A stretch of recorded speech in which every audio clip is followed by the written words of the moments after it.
Chapter 21, Flight. Invisible and free, invisible and free. After flying down her own street, Margarita came to another one which crossed it at a right angle. In an instant she cut across this long and crooked, patched and mended side street with its oil shop, with the rickety door which sold kerosene by the jugful and pesticide in bottles. And it was here that she learned that however enjoyable her freedom and invisibility were, she still had to be somewhat careful. It was only by some miracle that she avoided a fatal collision with the rickety old lamppost down at the corner. After dodging it successfully, Margarita took a firmer hold of her broomstick and checked her speed, keeping a watchful eye out for electric wires and signs hanging over the sidewalk. The third street on her route led directly to the Arbat. It was here that Margarita gained full mastery of her broom and realized how sensitive it was to the slightest touch of her hands or feet, and that she would have to be very careful flying over the city and not be too reckless. In addition, it was obvious to her, even before she got to the Arbat, that people on the street could not see her flying. Nobody craned his head or shouted, "Look, look," or jumped out of the way, or screamed, or fainted, or broke out in wild laughter.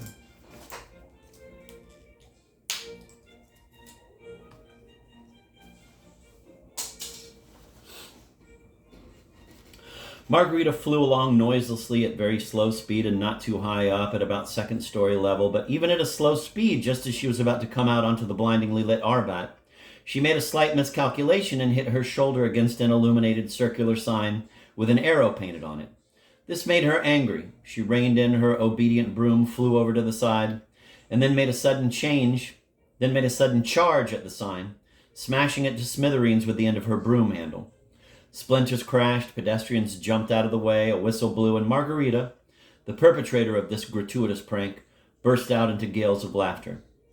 I should be more careful on the Arbat, she thought. Everything is so mixed up here that you get confused. She began diving between the various wires. The tops of cars, trolley buses, and buses floated by beneath her, and rivers of hats flowed along the sidewalks, or so it seemed from up on high. Streams branched off these rivers and flowed into the fiery maws of the stores open at night. What a mess this is, thought Margarita in exasperation. It's impossible to make a turn. She crossed the Arbat, flew higher, up to fourth story level, floated past the blinding lights of the theater marquee on the corner and into a narrow street with tall buildings. All their windows were wide open and everywhere music could be heard playing on the radios. Out of curiosity, Margarita peered into one of the windows. She saw a kitchen. 2 Primus stoves were roaring on top of the counter, and 2 women were standing next to it with spoons in their hands, squabbling. "I told you to turn off the light when you come out of the toilet, Pelageya Petrovna," said the woman standing in front of a saucepan steaming with food, "or we'll have you evicted." "You're a fine one to talk," the other replied. "You're 2 of a kind," said Margarita loudly and clearly, as she rolled over the windowsill into the kitchen. The 2 squabblers turned toward the voice and froze, dirty spoons in hand.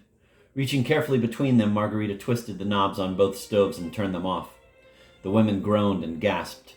But Margarita had already become bored in the kitchen and had flown out into the street. At the end of the street, her attention was drawn to the lavish hulk of a newly constructed 8-story building. Margarita flew down and landed, and she saw that it had a black marble facade, wide doors through whose glass one could see a doorman's gold-braided cap and the buttons on his uniform, and a sign in gold lettering over the entrance which said, "Dramlit House."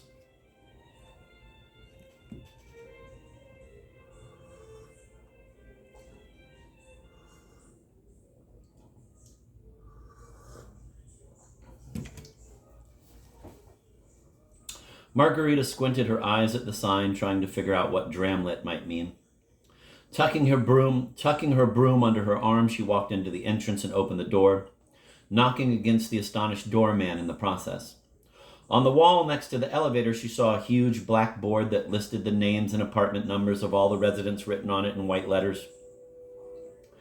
When she took one look at what was written at the top of the list, quote, "Writers and Dramatists' House," end of quote, she let out a stifled, predatory howl. Raising herself higher in the air, she began reading the names voraciously. Kustov, Dvubratsky, Kvant, Beskudnikov, Latunsky. "Latunsky," screeched Margarita. "Latunsky, why that's him. He's the one who ruined the Master."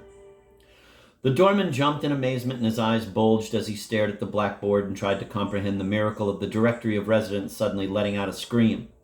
Margarita had, in the meantime, made a beeline upstairs and was repeating over and over in a kind of rapture. Latunsky, 84. Latunsky, 84.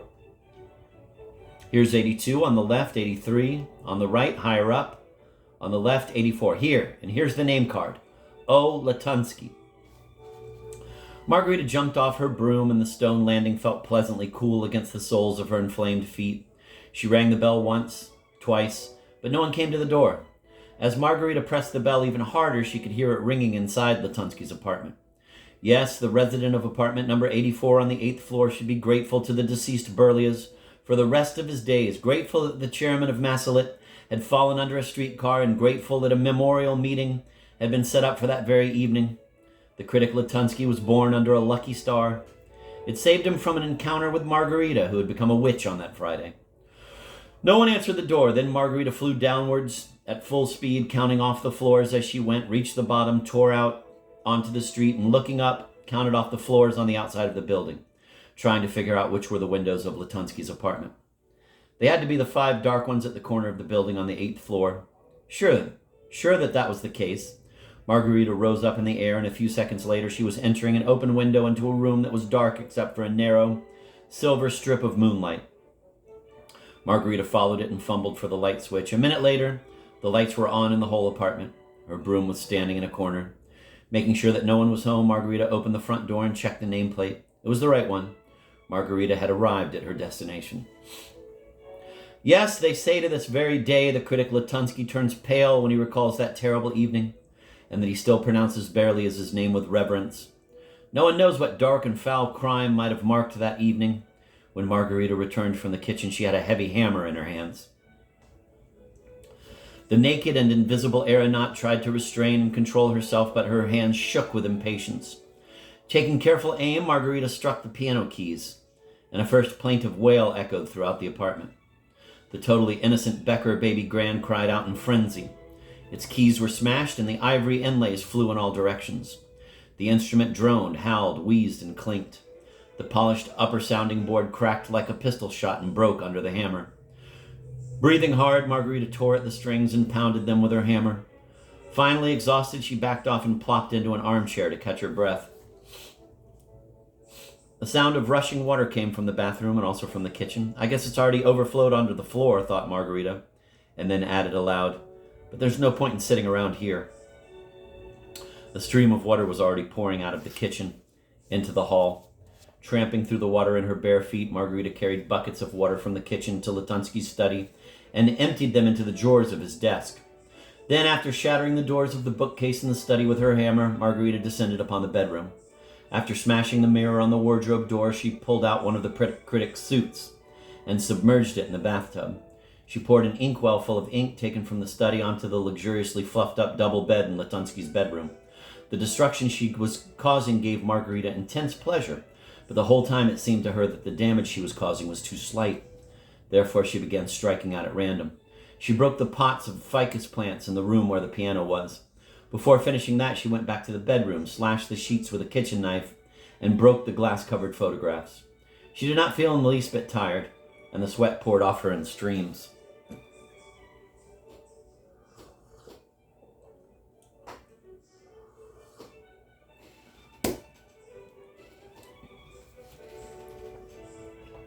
Meanwhile, in number 82, the apartment right below Latunsky's, the playwright Cavant's maid was drinking tea in the kitchen, thoroughly baffled by the various crashing, clanging, and running sounds coming from up above.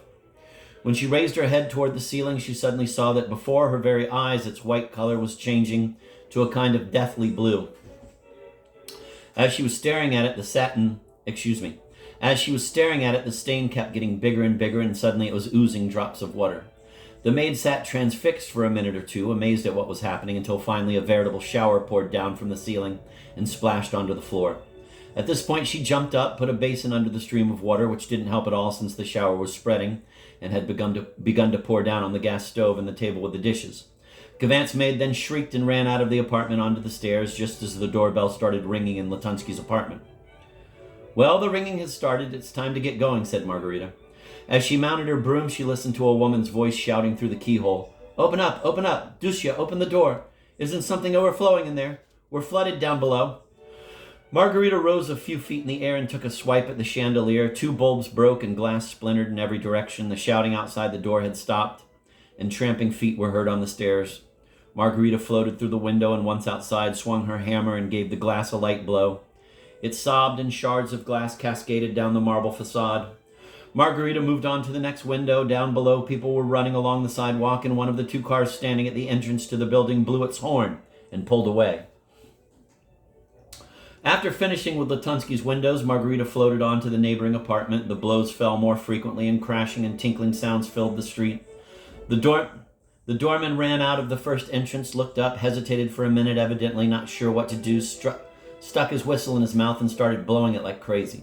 Accompanied by the whistle, Margarita finished off the last window on the 8th floor with particular relish, then descended to the 7th floor and began smashing the windows there.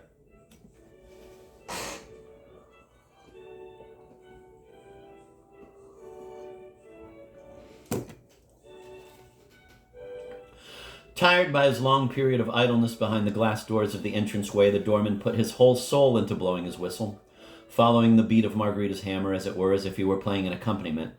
During the pauses, when Margarita was flying from one window to the next, he would take a breath, and with every blow of Margarita's hammer, he puffed out his cheeks and blew for all he was worth, blasting the night to high heaven. His efforts, combined with those of the infuriated Margarita, produced major results. The building went into a panic. Windows that were still intact were thrown open and heads appeared for just a second. Windows that were already open were shut. In the lighted windows of the buildings across the street, dark silhouettes appeared, trying to figure out why the windows of the new Dramlet house were breaking for no apparent reason.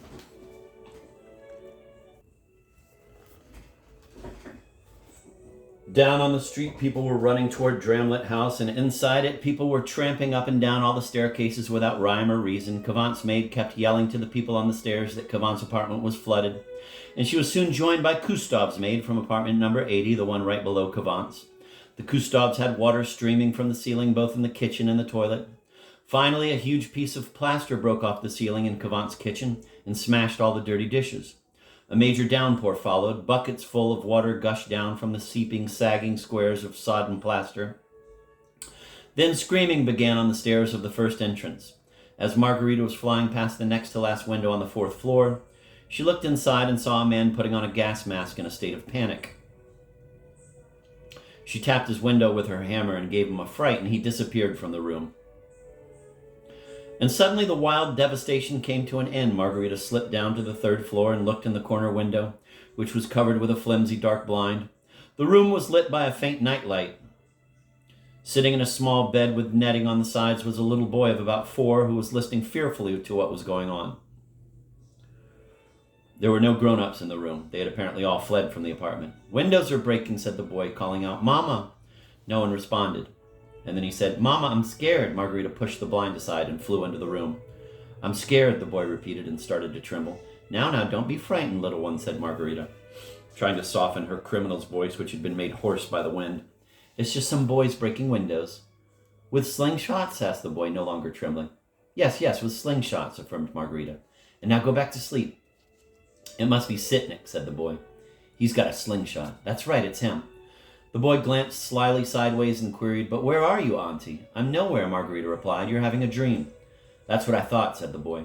"Just lie down," instructed Margarita, "and put your hand under your cheek, and you'll see me in your dream." Yes, agreed the boy, and he lay down at once with his hand under his cheek. "I'll tell you a fairy tale," said Margarita, and put her burning hand on top of the boy's close-cropped head. "Once upon a time there was a lady. She had no children and no happiness either, and at first she cried for a long time, but then she became wicked." Margarita fell silent and took her hand away. The boy was sleeping. Margarita lay the hammer down gently on the windowsill and flew out the window. There was a huge commotion outside the building. People were running up and down the glass-strewn sidewalk, shouting things. Policemen were already on the scene. Suddenly a bell started clanging, and a red fire engine with a ladder rolled into the street from the Arbat.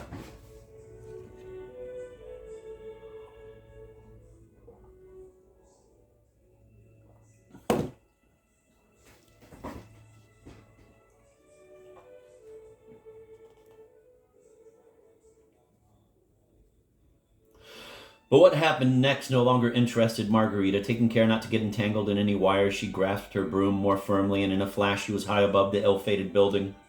The street below slanted off to the side and receded into the depths. Taking its place beneath her feet was a whole tangle of rooftops crisscrossed by gleaming paths of light.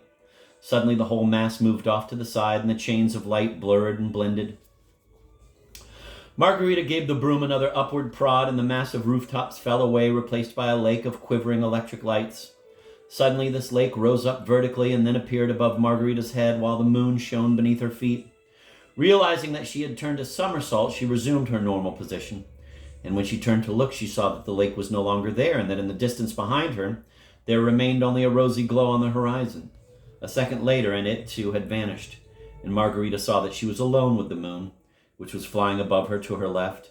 Margarita's hair continued to stand up like a haystack, and the moonlight whistled as it washed over her body. Judging by how 2 rows of widely spaced lights below had merged into 2 unbroken fiery lines, and by how rapidly they vanished behind her, Margarita surmised that she was traveling at monstrous speed and was amazed that she was not gasping for breath. After several seconds had passed, a new lake of electric light flared up in the inky blackness of the earth far below, and it surged up beneath the flying woman's feet, only then to turn into a spinning vortex and disappear into the earth. Seconds later, the same thing happened again. "Cities! Cities!" shouted Margarita. After that, she saw what looked like 2 or 3 dully gleaming swords displayed in open black cases, and realized they must be rivers.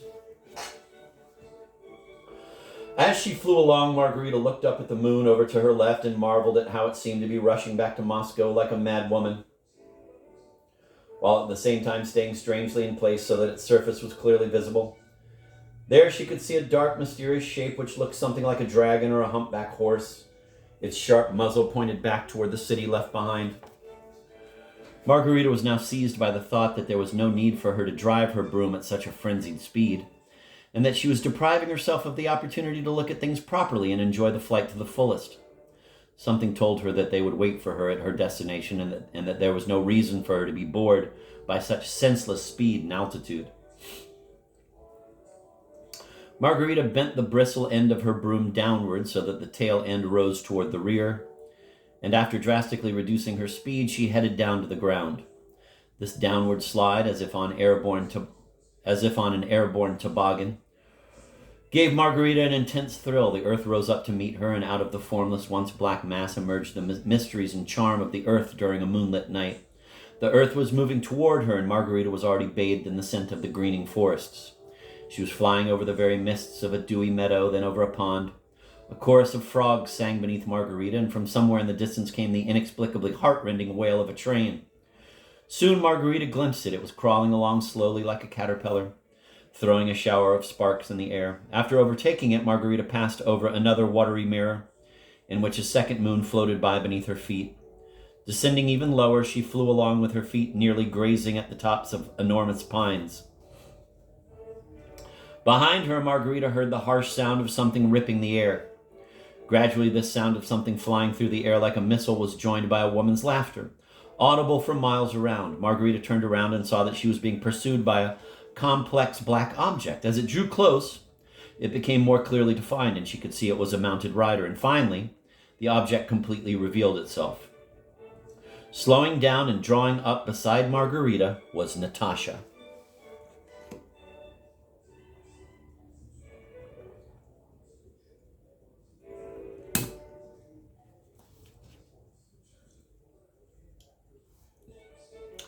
Completely naked, her tousled hair flying in the wind, she was flying astride a fat hog who was clutching a briefcase in his front hooves and beating the air furiously with his back ones. A pince nez, which had fallen off the hog's nose, gleamed off and on in the moonlight as it dangled from a string at the hog's side, and a hat kept falling over the hog's eyes. After taking a good look, Margarita realized that the hog was Nikolai Ivanovich, and then her laughter, blending with Natasha's, rang out over the forest.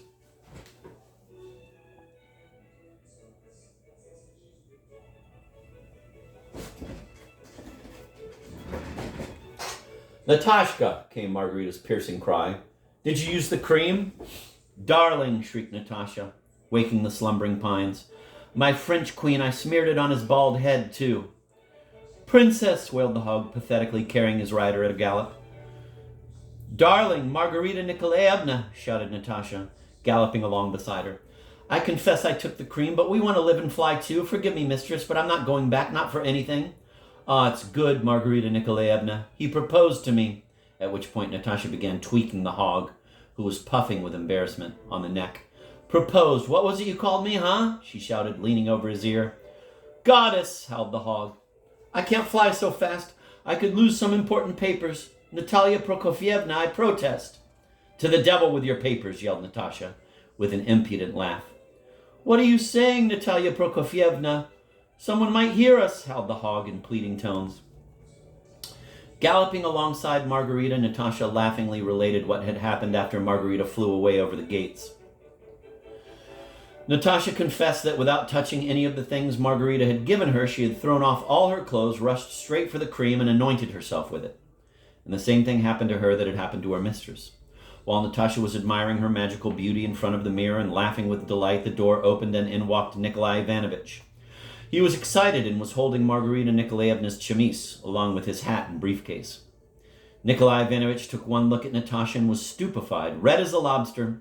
He managed to regain his composure somewhat and announced that he felt it was his duty to pick up the chemise and return it in person. The things he said, the rascal, said Natasha in squeals of laughter. The things he said, the propositions he made, the money he promised. He said Klavdiya Petrovna wouldn't find out. Well, am I lying? Yelled Natasha to the hog, who merely lowered his snout in embarrassment. When they started fooling around in the bedroom, Natasha smeared some cream on Nikolai Ivanovich, and then it was her turn to be struck dumb. The face of the respectable downstairs neighbor had squeezed into a pig's snout, and his arms and legs had acquired hooves. When he looked at himself in the mirror, Nikolai Ivanovich gave a wild and despairing wail, but it was too late. Seconds later, he was saddled and mounted, flying the devil knows where out of Moscow, and sobbing with grief. I demand the return of my normal appearance, wheezed and grunted the hog in a frenzied, pleading sort of way. I have no intention of flying to an illegal assemblage. Margarita Nikolaevna, it's your duty to get your maid off my back. Ah, so now I'm just a maid. A maid, huh? Cried Natasha, tweaking the hog's ear. Didn't I used to be a goddess? What was it you called me? Venus, whined the hog, flying over a roaring rocky stream and brushing against a hazel grove with his hooves. Venus, Venus, shouted Natasha triumphantly, with one hand on her hip and extending the other toward the moon. Margarita, queen, ask them to let me stay a witch. They'll do anything you ask. You have the power. And Margarita replied, All right, I promise. Thanks, yelled Natasha, who suddenly shouted sharply and somehow dispiritedly. Gid-yap, faster, faster. Let's get a move on. She dug her heels into the hog's flanks, thinned out by the mad gallop, and he bolted ahead so furiously that the air ripped apart again. In an instant, Natasha was just a black speck in the distance, and then she disappeared completely, the noise of her flight melting away. Margarita flew slowly as before in a deserted and unfamiliar locale over hills dotted with occasional boulders and isolated giant firs. As she flew, Margarita reflected on the fact that Moscow was probably far, far away. Her broom was no longer flying above the tall firs, but between their trunks, silvered on one side by the moonlight. Margarita's light shadow slithered over the ground in front of her. The moon was now at her back. Margarita could sense the proximity of water and guessed that she was near her destination. The fir trees parted, and Margarita floated quietly toward a chalky cliff. Just beyond it, down in the shadows, was a river. Patches of mist clung to the bushes at the bottom of the cliff, but the bank opposite was low and flat. There, under a solitary cluster of leafy trees, the light of a campfire flickered and some moving figures could be seen. It seemed to Margarita that she heard a humming, cheerful music coming from there. Beyond it, as far as the eye could see, there were no signs of human life or habitation. Margarita leaped down off the cliff and descended quickly to the water. It looked tempting to her after her aerial sprint. Tossing her broom aside, she ran and threw herself headfirst into the water. Her light body pierced the water like an arrow and sent a column of water skywards to the moon. The water was as warm as in a bathhouse, and when she surfaced, Margarita basked in the pleasures of a solitary night swim in the river. There was no one in Margarita's immediate vicinity, but splashing and snorting were heard coming from behind some bushes not far away. Someone else was taking a swim, too. Margarita ran up on shore. Her body tingled after her swim. Feeling no fatigue whatsoever, she danced about joyfully on the wet grass. Suddenly she stopped and listened. The snorting sounds came closer, and a naked fat man with a black silk top hat perched on the back of his head came out from behind some broom bushes. The bather's feet were covered with mud, so it looked as if he were wearing black shoes. Judging by his panting breath and hiccups, he had had quite a bit to drink, a fact confirmed by the brandy fumes starting to rise from the river. The fat man saw Margarita and stared. Then he let out a joyous whoop. "Well, what do we have here? Is it her I see? Claudine, is it really you? The merry widow, are you here too?" Here he came forward to say hello. Margarita stepped back and said with dignity, "Go to the devil's mother. What do you mean, Claudine? Mind who you're talking to." And after a second's thought, she added a long, unprintable oath. All this had a sobering effect on the thoughtless fat man. "Oh my!" he exclaimed softly and with a shudder. "Please forgive me, radiant Queen Margot. I mistook you for someone else. The brandy's to blame. A curse upon it."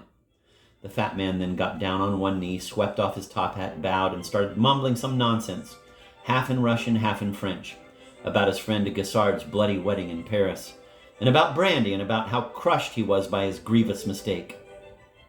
"You should have put your trousers on, you son of a bitch," said Margarita, softening. The fat man broke out in a happy grin when he saw that Margarita wasn't angry, and he announced rapturously that his trouserless state was due simply to his having absent-mindedly left them on the banks of the Yenisei River, where he had been bathing before coming there, and that he would fly back there at once, seeing it was only a stone's throw away. Then, after commending himself to her good favor and protection, he began edging backwards until he slipped and fell on his back in the water. But even as he fell, he kept a smile of rapture and devotion on his whisker-framed face.